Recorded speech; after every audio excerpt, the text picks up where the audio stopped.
KTO Radio présente À haute voix, la lecture intégrale des œuvres spirituelles majeures.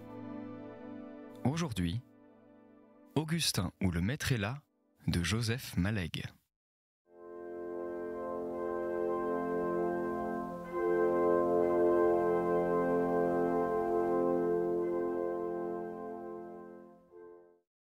L'Argilier venait de parler avec la plus grave douceur et une sorte de tendre autorité qu'Augustin ne lui avait jamais connue. Alors, la houle changea de nature, devint épouvante. Augustin s'en aperçut, comprit en même temps qu'il ne résistait pas comme il aurait cru, ce qui augmenta son trouble. Il criait d'une pauvre voix basse. « Je ne suis pas préparé, voyons. Je n'ai pas le cœur au point. J'ai besoin de voir clair. Et tout de même un peu de pitié. » Ton profond désir que ta pensée déforme, par fausse pudeur, par manque de sincérité simple dans l'aveu de tes poussées intérieures, par crainte d'un réel trop beau, eh bien, je ne dépasse rien en t'affirmant que Dieu l'agrée comme préparation. Augustin resta suffoqué de silence, trop écrasé pour répondre, et le grand tacticien qui le violentait s'emparait de ces silences comme d'acquiescement. Tout refus s'appuyait sur une résistance déjà fléchissante, et que des complicités minaient au fond de lui. D'autres forces en lui, malgré lui, trahissaient. Un murmure spontané, presque audible, chuchotait. Hors des rives, en pleine eau, hors des rives, en pleine eau, hors des rives, en pleine eau. Par répétition continue et tenace, diminuant chaque fois la distance entre lui et l'invraisemblable. Et en même temps, un autre éclairage, une sorte de jour intérieur, des rayons partis d'un foyer nouveau regroupaient ses points de vue et même toute son âme. La stupeur d'Augustin venait de cet envahissement lumineux. Il n'était pas purement dogmatique ni doctrinal. Il était autre chose, une approche très longtemps terrifiante, agréée enfin. Elle quittait tout voile. On en parlait ouvertement. Elle n'effrayait plus. On voyait grandir et se préciser la couleur orange et noire qu'elle envoyait au-devant d'elle, par-delà les porches de la mort. Pour l'aveu de tes péchés, je t'aiderai. Une confession générale, portant sur une longue période de vie, ne comporte, par la nature de la mémoire, qu'une précision assez lointaine. Mais de cela je suis juge. Et cet aveu fait, je t'interdirai même en pensée d'y revenir. Tes deux devoirs, d'être docile envers Dieu et d'assurer la paix de ton cœur, se confondront. Pour ta contrition, le fait même que tu m'écoutes avec bonne volonté en est une suffisante preuve. C'est plus qu'un sentiment que tu offres à Dieu. C'est tout toi-même dans un seul acte, ta pauvre âme tout entière, douloureuse et tourmentée, affamée de repos. Ainsi, se continuait ce mélange de calcul, d'audace, de confiance et de joie, comme le plus habile et le plus libre des chants. L'Argilier vit Augustin rejeter lentement sa couverture, découvrir ses jambes, sa bouillotte, se redresser. Il l'observait de l'autre côté de la chaise longue. Aux premiers efforts de l'agenouillement, il se leva en hâte, courut à lui, mit sous ses genoux des coussins. Augustin disait « Laisse, laisse ». L'Argilier releva et étendit sur son dos une des couvertures douce et chaude, tombée devant la chaise longue. « Ferme la porte à clé », entendit-il, parmi des petits sanglots mêlés de toux et de mouchures. Mais il dut pencher l'oreille sur lui. Augustin parlait bas, pleurait d'émotion, d'agacement, de désarroi, de dépit et de joie, cœur contraint et consentant. Je ne sais même pas si je dois m'accuser de ma longue incrédulité, je n'en sais rien. L'Argilier dut se tenir tout près de lui, deviner ses paroles et ses sentiments, l'envelopper d'une caresse morale protectrice, perspicace et robuste. Bien sûr, mon cher ami, le jeu de l'intelligence n'enferme en soi ni faute ni mérite. Il est pure technicité. La faute ne fut pas de conclure aux lumières de tes prémices, mais de n'avoir pas éclairé ailleurs. Compare. En un danger mortel au corps, les hommes tranchent tout lien, bouleversent vie, carrière, viennent ici 2, 3 ans. Tout, disent-ils, sauf la mort. On ne conserve pas Dieu à prix moindre. L'équivalent en une grave crise d'âme était de tout jeter dans la bataille, quitter l'école s'il eût fallu, épuiser auprès de grands spécialistes catholiques leur technique et leur foi. On ne met pas Dieu au second rang, on n'est pas calculateur des moindres frais, ni opportuniste, ni léger quand il s'agit de Dieu. Quitter l'école ? Celui qui lui parlait ne l'avait-il pas fait ? Ainsi Augustin s'entendit-il dire au fond de lui-même. Après quoi, tout devint secondaire. Non seulement le dépit, le désarroi initial. Après quoi, tout devint secondaire. Non seulement le dépit, le désarroi initial, l'énervement et le trouble qui ne persistaient plus qu'en souvenirs, vagues comme des brumes témoins, mais aussi cet acquiescement. Ne l'avait-il pas fait ? Et même la suite des aveux, la partie technique de la confession. Tout était secondaire, remplissage, manière de combler un discret, miséricordieux et écrasant silence. Une présence le dominait, différente de toute réalité terrestre, reine de l'être, donnée dans le temps, transcendant tous les temps, à laquelle il confiait à la fois sa pauvre âme infiniment lasse et les morceaux rongés qui restaient de sa vie. Tort fait au prochain, demandait l'argilier. Augustin fit non de la tête, sans cesser de porter attention à ses réponses et de subir cette lumière. Luxure, impureté. Augustin prit le temps de reconnaître et d'explorer cette sorte d'honorabilité austère, marque de son exceptionnelle vie, cette rigidité orgueilleuse, survivance de son adolescence et de sa première jeunesse, qui avait traversé ses longues années d'absence et d'inadoration. Chasteté de vie, fit-il tout bas, moindre chasteté de cœur. Du reste, tout allait très vite. L'argilier posait les questions essentielles, les grandes ouvertures générales sur cette bonne volonté. Le pénitent était faible, il ne fallait pas l'occuper longtemps. En péchés capitaux, ceci sans nul doute qu'il voyait clairement dans cette limpide lumière inexorable. Une sûreté de soi omniprésente, étayante, hautaine, tranquille, qu'il n'avait entrepris de tempérer que depuis peu d'années. Toute pénétrée d'intelligence et orgueilleuse de sa modestie même, une conscience pleine et dure de sa valeur et de ses réalisations terrestres.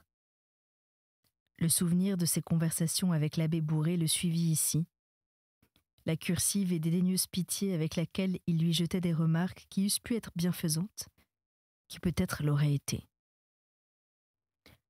Incontestablement, l'incroyance l'avait durci. Il n'avait commencé de céder, de sentir l'autre ordre et supérieur que devant la profonde humilité des deux femmes auprès desquelles, parfois, il venait vivre. Comme l'aveu se terminait, on frappa à la porte, essayant de l'ouvrir.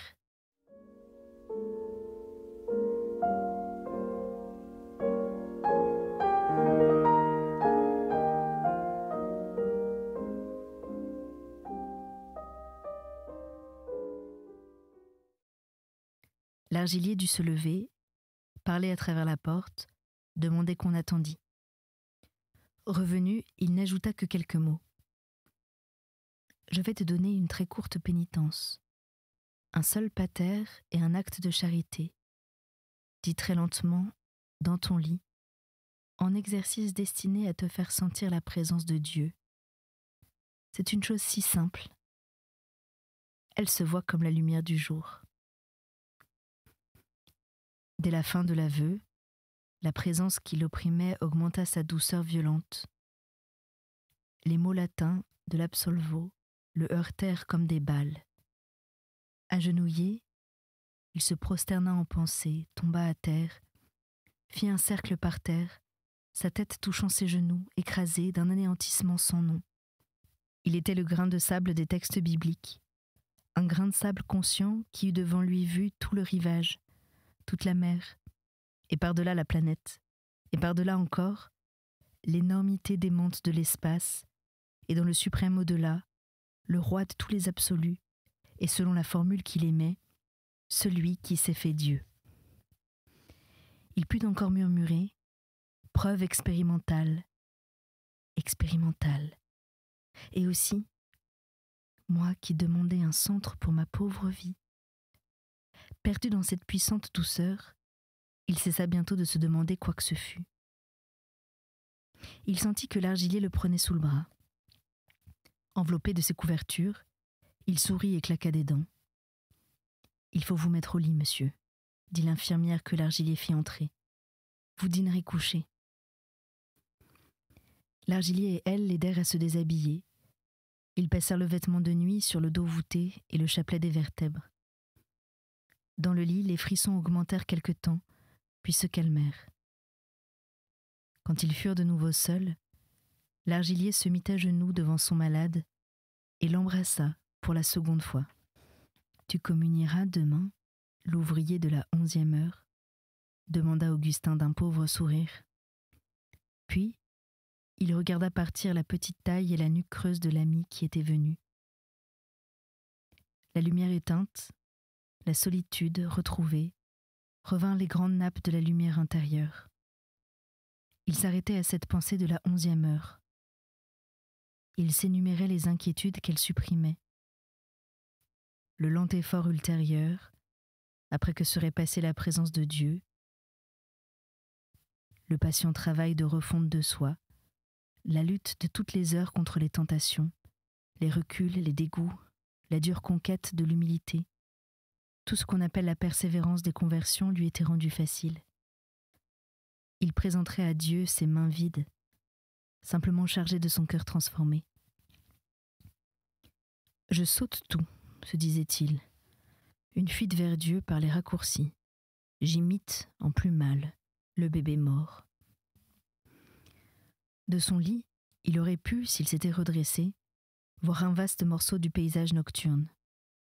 8 jours plus tôt, il l'eût fait. Ce qui lui vint à l'esprit fut ce grand texte de saint Luc. « Reste avec nous, Seigneur, parce qu'il se fait tard. »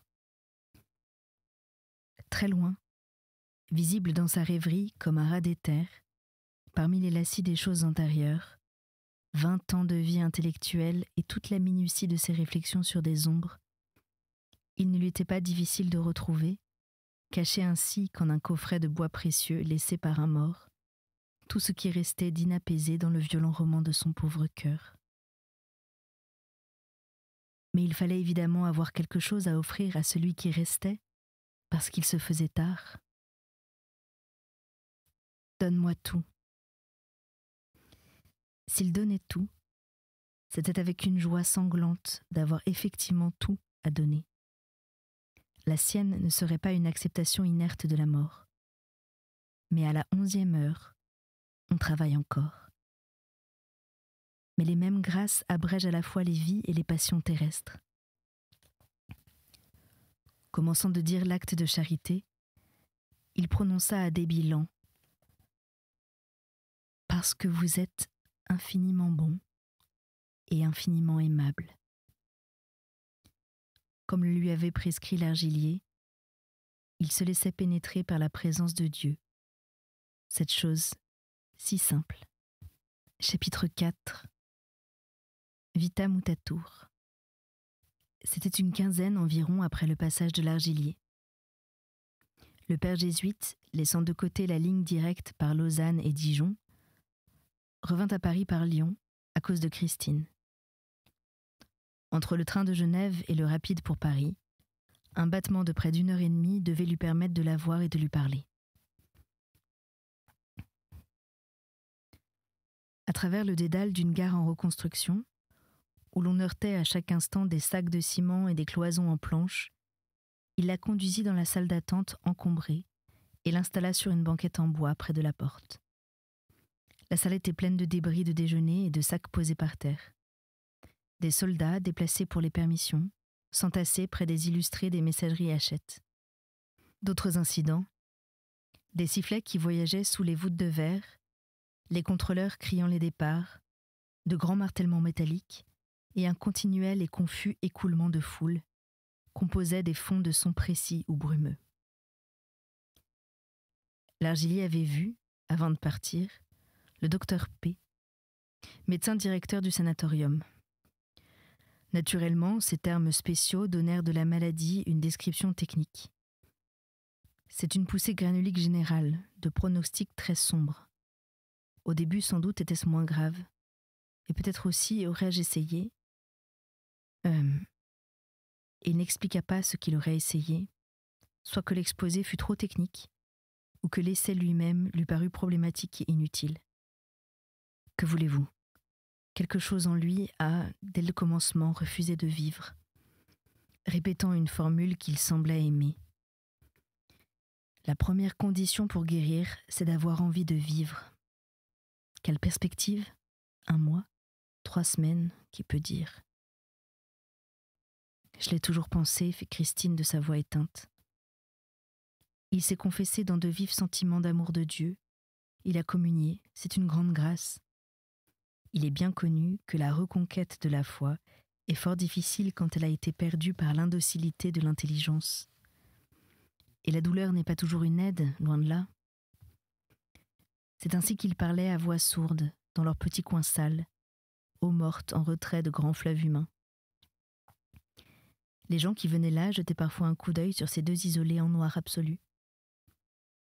Les conversations s'arrêtaient involontairement devant eux. Autour de leur banquette, devant ce morceau de plancher souillé de papier gras, de pelures de bananes et d'oranges, qu'eux-mêmes ne voyaient pas, un cercle de curiosité fugitive s'établissait. Un groupe de garçons rasés et de filles peintes, quelques troupes d'acteurs en tournée, entra, essaya des effets de hauteur lente, observant si on les regardait et s'exerçant en même temps à ignorer ses regards. L'un d'eux, osseux, trop grand, pâle de bien des pâleurs, portant des pattes le long de l'oreille, vit le couple en deuil, dit « Nom de Dieu !» avec flegme et sans hausser la voix, comme s'il annonçait « Il est 3 heures ». Puis il toucha le bois de la porte. Protégé par cette conjuration préalable contre toute malchance dans sa tournée théâtrale, il continua vers les messageries Hachette une marche de roi déchu. L'Argilier tira sa montre. Nous avons 35 minutes encore. Avec cette absence de ménagement dans l'interrogation qu'Augustin connaissait bien. Vous allez être totalement seule, madame. Que ferez-vous ? J'aurais rejoint ma cousine aux Clarisse. Mais je suis séparée de mon mari et la loi civile nous divorcera. Alors, Dieu vous évite toute recherche. C'est un grand appui que de connaître exactement quelle est sa volonté. Il est vrai qu'il vous enlève aussi le secours de l'évasion et du changement de vie. Vous resterez dans votre lycée, quel que soit l'attrait de l'adieu au monde. Ce n'est pas cela qui vous est demandé, mais de vous prêter à la vie des autres, comme si elle contenait votre propre joie, de reconquérir par vous-même la joie spirituelle, assez différente de l'autre, de vous réintégrer dans l'optimisme de Dieu. Puis, il s'en alla vers ses propres sacrifices.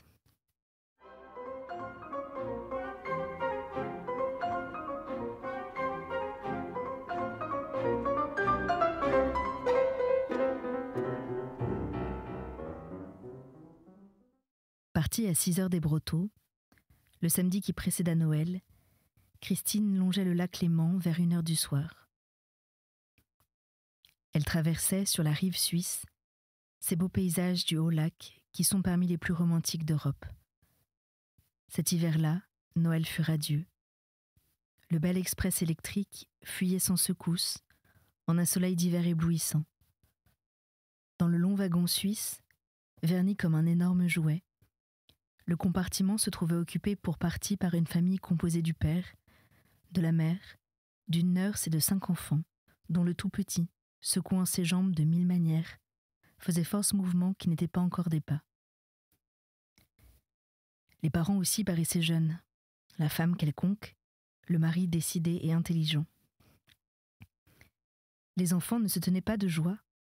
Il fallait leur expliquer pourquoi certains endroits du lac étaient bleus, tandis que d'autres, tout voisins, restaient verts.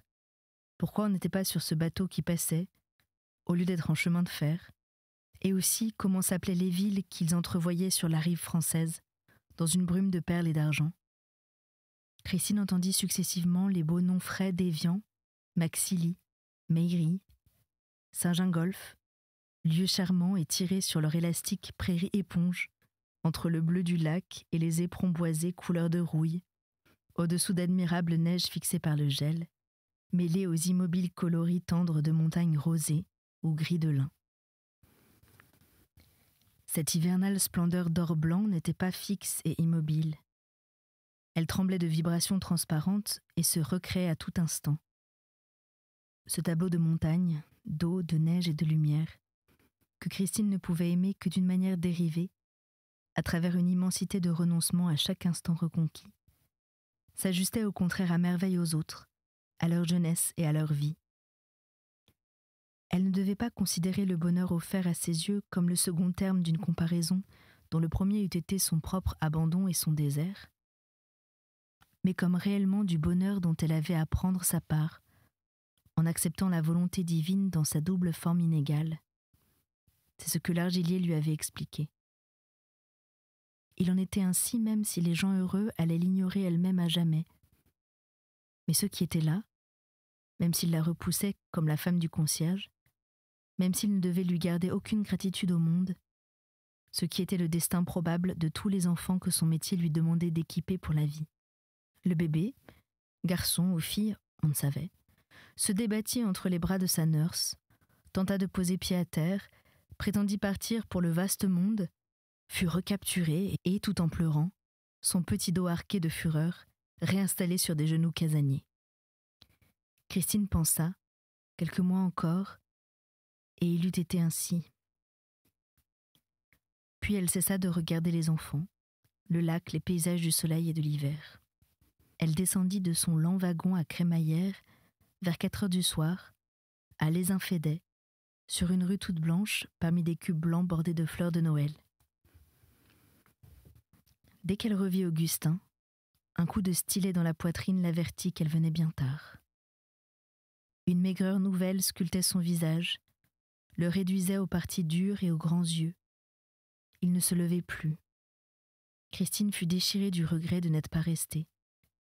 Elle n'était partie qu'afin qu'il se crût assez bien pour se passer de sa présence. Hélas. Il lui sourit, la remercia, s'assura qu'elle demeurait toutes les vacances de Noël, demanda si sa chambre était proche de lui. Il parla avec précision, netteté, indifférence à son propre état, infiniment plus calme et rasséréné qu'elle ne l'avait quitté, peut-être même qu'elle ne l'avait connu. 2 oreillers relevaient sa tête, ses respirations étaient courtes, petites doses d'air, minces et sans volume, destinées à couler quelques jours encore. Les yeux de Christine se portèrent sur la main d'une pâleur bleue qu'il étendait sur le drap de lit.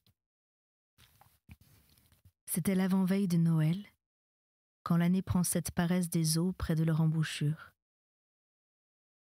Des jours très lents, tous pareils, coulaient en une identique oisiveté de fête.